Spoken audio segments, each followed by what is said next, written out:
New guidance from the Centers for Disease Control means you could soon ditch the mask in most public spaces.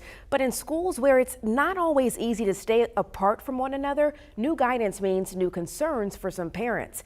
THV 11's Ian Russell sat down with one parent to discuss those concerns and how they're adapting to the change.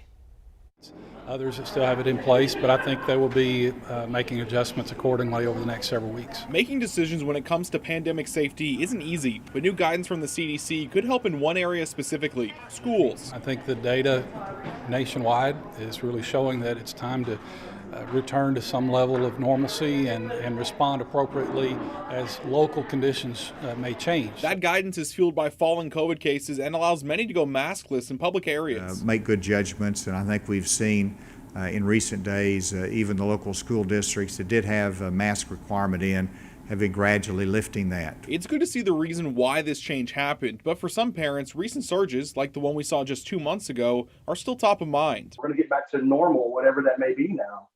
And then Omicron hit us. Richard Tatum is a dad with kids in North Little Rock schools. He says it's tough for them to have the back and forth COVID guidance that the pandemic has brought. His kindergarten year started off as virtual. This year, he went to the building and then they switched over to virtual, but then they're back in the building.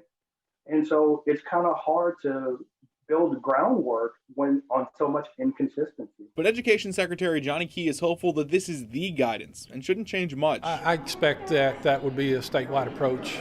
Certainly by spring break, if not before, that mask optional will be the policy of choice. And for Tatum, this isn't perfect. He says he'd prefer if guidance was stronger until it's completely certain COVID is under control. But in the meantime, he says the best advice he can give as a father is acceptance. At the end of the day, we're a community. We're going to have to live together and do life together.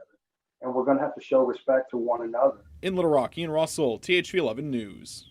Tatum says for the foreseeable future, his kids will wear masks while at school. He says enforcing that is tough, but he wants to make sure his kids have every option available to stay safe.